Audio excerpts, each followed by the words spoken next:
This is Democracy Now!, democracynow.org, The War and Peace Report. I'm Amy Goodman. As the Republican presidential candidates challenge President Obama with competing visions for how to improve the struggling U.S. economy, a new documentary questions the amount of money this country spends on the so-called war on drugs. Over the last 40 years, more than 45 million drug-related arrests have cost an estimated $1 trillion. Yet drugs are cheaper, purer, and more available today than ever. The documentary is called The House I Live In. It examines the economic as well as the moral and practical failures of the war on drugs and calls on the U.S. to approach drug abuse not as a war, but as a matter of public health. The House I Live In won the Grand Jury Prize for U.S. documentary this past weekend at the Sundance Film Festival in Park City, Utah, the largest independent film showcase in the country. Democracy Now! Was there earlier in the week, and I spoke with the film's director, Eugene Jarecki, along with one of his main characters in the film, Nannie Jeter, about what inspired him to look at the war on drugs. The film is a movie which was very much inspired by Nannie Jeter, who's sitting with me. I grew up, I've known Nannie my whole life. Nannie worked with my family from the time I was a toddler and taught me a great deal about life and about the struggles of people in this country. And as I grew up, you know, I was very close with Nannie and I was very close with members of her family, some of whom have come here to Sundance. And I grew up and I've had a pretty privileged life. I've been able to become a filmmaker. I've met opportunity along the way. I've had a lot of positive experiences, and I noticed that young people in her family who were growing up alongside me were not having that kind of experience, and I wanted to know why. I wanted to know why people I love and care about. I mean, I knew that we were all living in a post-civil rights America. Nannie Jeter's African-American, her family is African-American, but I thought that was all supposed to get better, and so I thought we were on a path altogether, as I think a lot of people did, and yet despite certain gains that African Americans have made for the masses of black people in this country, it remains a pretty tough road to hoe. And I wanted to know what went wrong. And I began to learn that from Nannie, and that really sent me on a journey, because I started to ask her my first questions about what she thought had happened, even within her own family and community. Nannie Jeter, this is a story about the so-called drug war in America. Yes. Talk about your family in the context of that. Well, my son, which is deceased, his name is James Jeter, my youngest son, and he got on drugs when he was about 14. As he became more addicted to drugs, I couldn't control him, and I could not discipline him, and so many things would disappear from the house, clothes and rent money, food money, everything that you left in your house and you trust your kids with.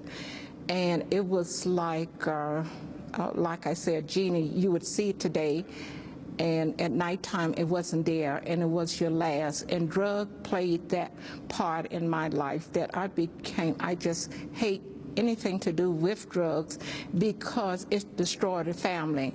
And back in those days, you would be walking or taking a bus, and you would see someone else's son was taking furniture out of their neighbor house or their own parents' house, selling it for this drug.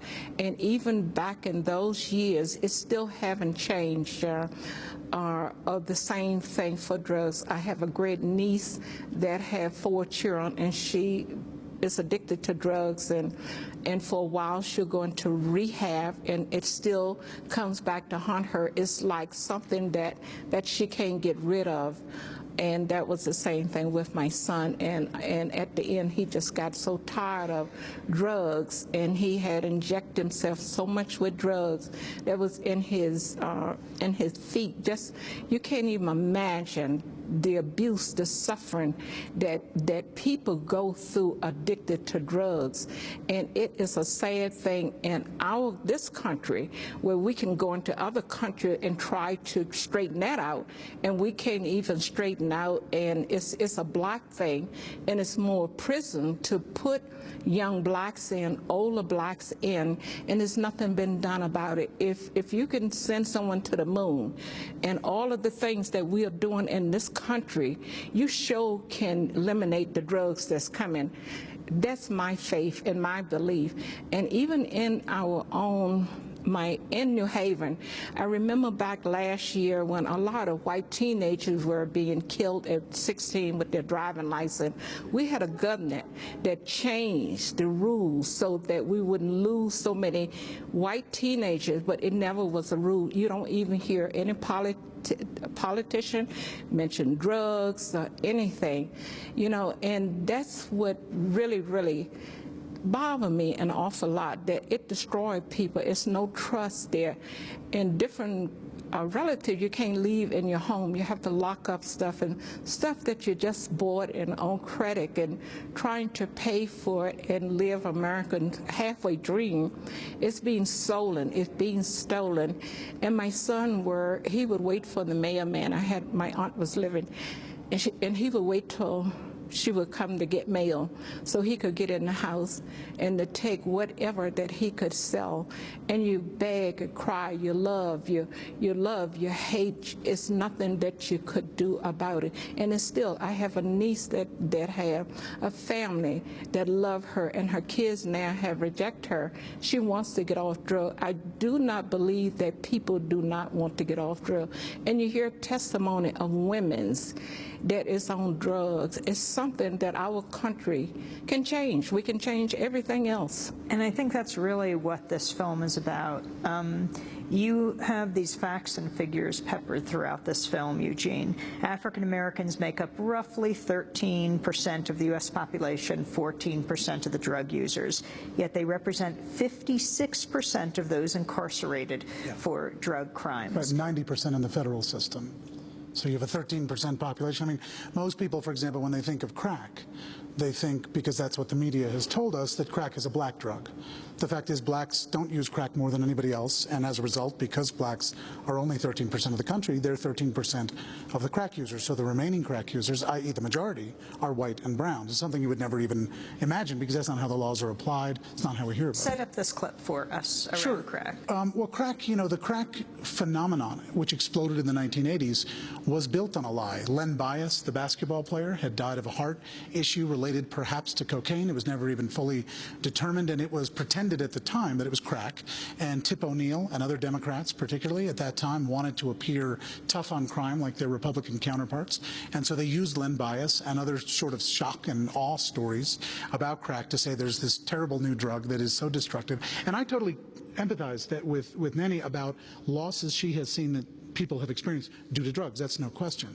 But what you'll see in the clip is the way in which lies and propaganda by the U.S. government about drugs not only make the problem worse because they don't solve the problem that the drug may represent, which is a public health problem. Her son was a victim of a public health problem. What do you do about addictive drugs in the world?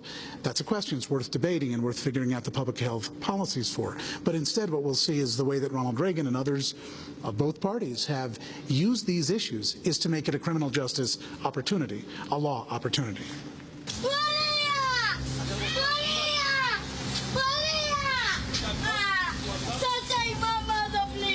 When Reagan announced that he was planning to rev up the drug war, more than ever, it was political opportunity. Because at the time, drug crime was actually on the decline, not on the rise. Less than 2% of the American population even identifies drugs as the nation's top priority. But then, of course, they got lucky. Crack cocaine. Crack, the super addictive and deadly cocaine concentrate. Crack hit the streets, and suddenly there was a hysteria about this brand new demon-like form of cocaine. Today, there's a new epidemic, smokable cocaine, otherwise known as crack.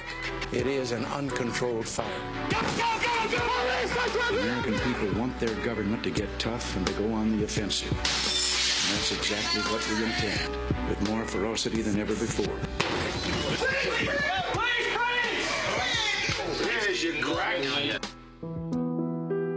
It's inescapable that the image of the crack user at the time was a young black man, whether or not that was correct. What we saw were images of black urbanites on TV smoking crack cocaine over and over and over. Most of the And then these incredible stories were being associated with crack cocaine, and they were taken as fact. The drug so powerful it will empty the money from your pockets, make you sell the watch off your wrist, the clothes off your back. Or kill your mother.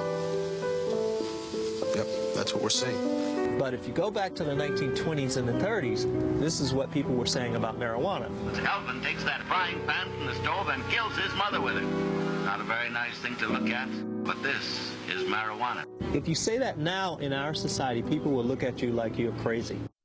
An excerpt of the film The House I Live In. It won the Grand Jury Prize for U.S. Documentary this weekend at the Sundance Film Festival.